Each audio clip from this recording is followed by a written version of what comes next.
You're running late for a critical meeting. Your mind is on your presentation, your next deadline. You turn a corner and you see him. A man, disheveled, sitting on the sidewalk, clearly in some kind of distress. In that instant, your entire operating system freezes. A dozen calculations run through your mind in a millisecond. Is he dangerous? Is he drunk? Is this a scam? If I stop, I'll be late. My boss will be angry. This meeting is important. Someone else will probably help him. It's not my problem. You feel a brief, sharp pang of guilt, which you quickly suppress with a rational justification. I have my own responsibilities to attend to. You lower your eyes, you increase your pace, and you walk by. You have just executed the protocol of the modern professional, a protocol of rational risk assessment and disengagement. And in doing so, you have perfectly embodied the two most famous villains of history, the priest and the Levite.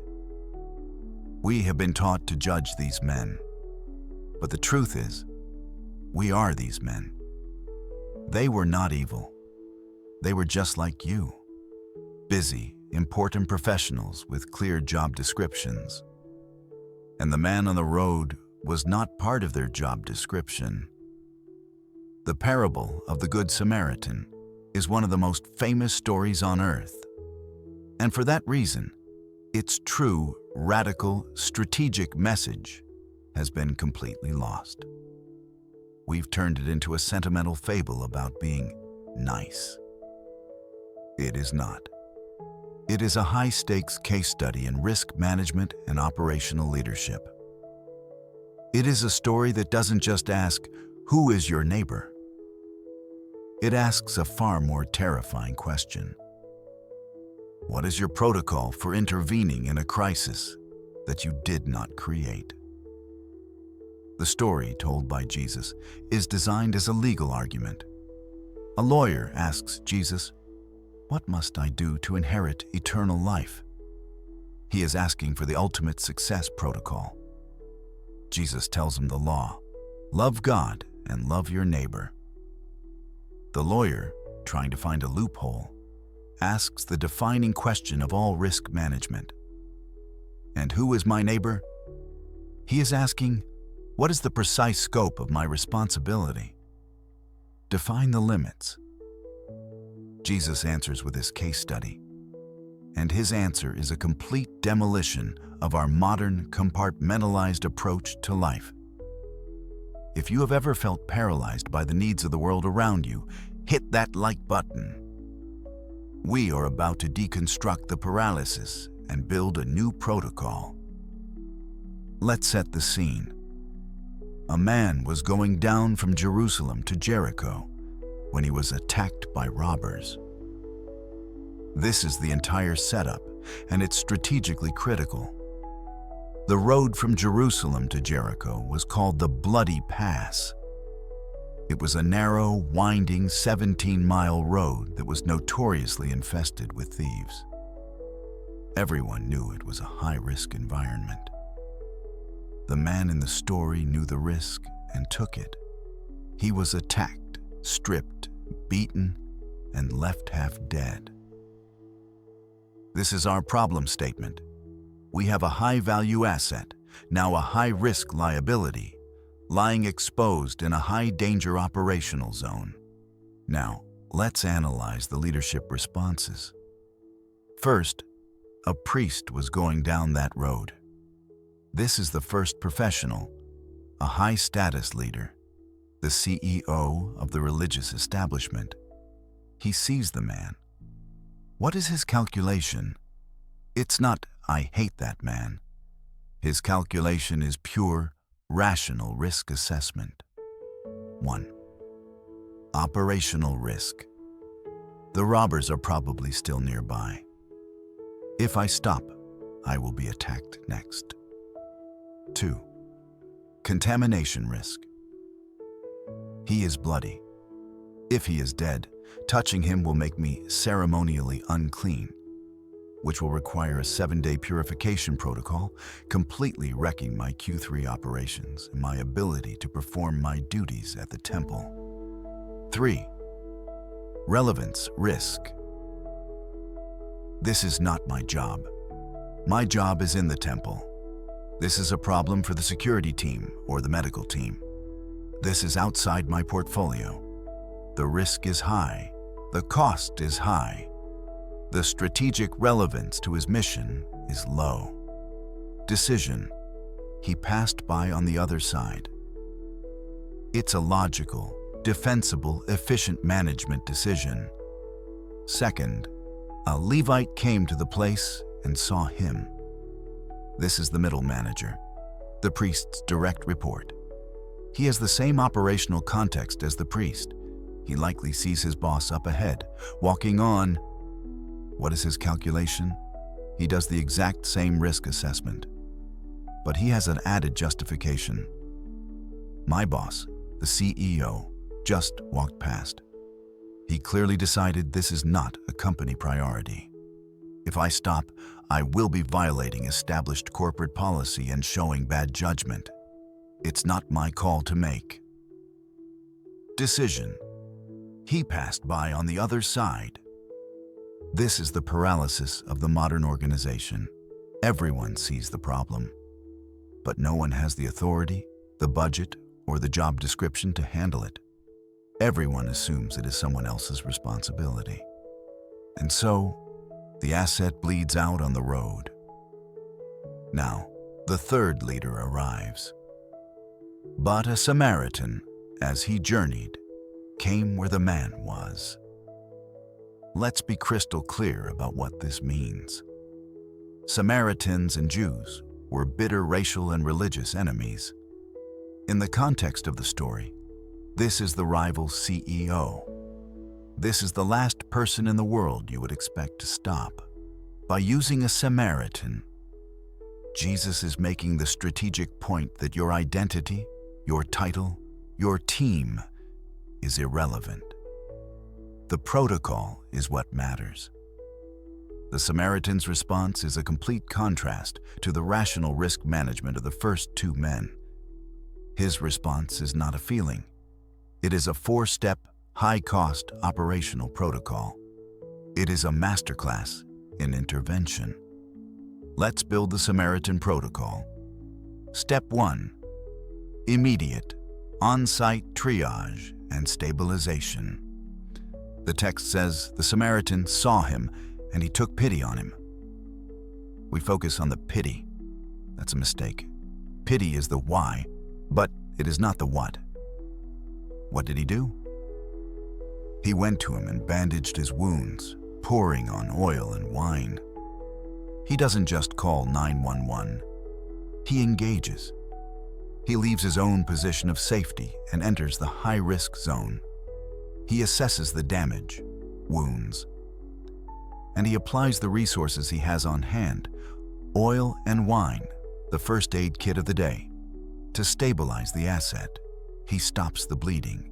He performs an immediate on-site intervention to prevent further loss. Step 2. Secure asset transportation. The asset is stabilized, but still in the danger zone. The protocol is incomplete. The text says, "Then he put the man on his own donkey, brought him to an inn, and took care of him." He doesn't just patch him up and say, "Good luck." He understands that stabilization is useless without extraction. He assumes the cost and the risk of transportation. He puts the problem on his own vehicle, which means he is now walking. He is personally absorbing the inconvenience and the risk to get the asset to a secure, off-site location, the inn. He stays with him overnight, completing the stabilization. Step 3. Delegate long-term care and establish a budget. The next morning, the asset is stable and secure. But the Samaritan has his own mission. his own business to attend to. He cannot stay at the inn forever. This is where most well-intentioned interventions fail. We help, but we have no exit strategy. We create a new dependency. The Samaritan is a brilliant strategist. He knows his limits. He moves to a protocol of delegation. The text says, "The next day he took out 2 denarii and gave them to the innkeeper." This was about 2 full days' wages, a significant prepaid budget. He gives the manager of the secure facility, the innkeeper, a clear delegation of authority. Look after him. Step 4. Assume full, open-ended financial responsibility. This is the final and most stunning part of the protocol. This is what separates leadership from simple charity. He has set a budget, but he knows that a crisis is unpredictable. The costs may escalate. So he says to the innkeeper, "When I return, I will reimburse you for any extra expense you may have." This is the whatever it takes clause. He is not just giving a one-time donation. He is opening a blank check. He is taking full financial and operational ownership of the problem until it is solved. He is not just a helper. He has become the responsible party. He has successfully managed the entire crisis. He assessed the risk, entered the danger zone, stabilized the asset, transported it to a secure location, delegated its long-term care to a qualified third party, pre-funded the recovery, and assumed total, open-ended financial liability. This is not niceness. This is a level of executive leadership and personal responsibility that is almost terrifying. Jesus finishes the case study. He looks at the lawyer who had asked, "Who is my neighbor?" And he flips the question completely. He asks, "Which of these 3 do you think was a neighbor to the man who fell into the hands of robbers?" The lawyer, trapped, has to answer, "The one who had mercy on him." Jesus' final command is not feel nice thoughts. His final command is an operational one. Go and do likewise. Go and execute the protocol. He is redefining neighbor not as a category of person you are required to help, but as a role you choose to become. You are not a neighbor because you live next door. You become a neighbor when you execute the protocol of intervention. So what is the Samaritan paradox? It is this: the priest and the Levite, by focusing on their clearly defined, important jobs, failed as leaders. Their responsibility became their excuse for inaction. The Samaritan, by accepting responsibility for a problem that was not his, demonstrated a higher level of leadership. He understood that a system's failure anywhere is a leader's responsibility everywhere. This is a terrifying protocol. It seems to imply that you are responsible for every problem you see. This is why we are paralyzed. If I have to do this for everyone, I will be bankrupted and burned out in a week. So, how do we apply this in a world of infinite need and finite resources? This is not a protocol for every person you see. It is a protocol for when you decide to intervene. It is a framework for effectiveness. The truth is, you will walk past 99 men on the road. You must. You do not have the bandwidth. But when you encounter that one problem you cannot walk past, the one that aligns with your mission, your resources, and your conscience, you cannot apply the priest's protocol. A partial intervention is a failed intervention. When you decide to act, you must execute the full Samaritan protocol. You must own the problem from discovery to disposition. The core principle is this: effective compassion is not a feeling. It is an operational protocol. It is a decision-making framework that moves from, "Is this my problem?" to, "I am making this my problem." And once that decision is made, you must commit to a process of full ownership. Triage, transportation, delegation, and funding. Here is the 4-step Samaritan framework for effective intervention in your own life and business. Step 1. Triage the man on the road. This is your first decision. You see a problem, a struggling colleague, a failing project outside your department, a crisis in your community. You must make a go or no-go decision. You cannot intervene in everything. Most of the time, you will be the priest, and that is a necessary act of survival. But if you make the go decision, you must engage. You must pour on the oil and wine. This means dedicating your immediate personal resources to stabilize the situation. This could be your time, your expertise, or your political capital. It is the immediate, on-site intervention. Step 2. Transport to a safe inn. You cannot solve the problem in the middle of the bloody pass. You cannot mentor a crying colleague in the open plan office. You cannot fix a toxic team dynamic in a 30-minute meeting. You must move the problem to a secure, stable environment where real work can be done. This means scheduling the private meeting, booking the conference room for a workshop, or moving the failing project into a new protected skunkworks team. You must get the asset out of the danger zone. Step 3. Delegate to the innkeeper. No. You are the first responder, not the long-term care facility. Once the asset is stable, your job is to find the right innkeeper to delegate the ongoing management to. This is the most critical and most often missed step. You are not the long-term therapist for your colleague. You are the one who connects them to the company's EAP, Employee Assistance Program. You are not the new permanent manager of the failing project. You are the one who stabilizes it and finds it a new, proper owner. You must delegate to a competent party. Step 4. Pay the bill and leave a blank check. Your delegation is meaningless if you do not also delegate the resources. You must set the innkeeper up for success. This means providing the budget, the time, and the authority they need to handle the problem. And then you must do what the Samaritan did.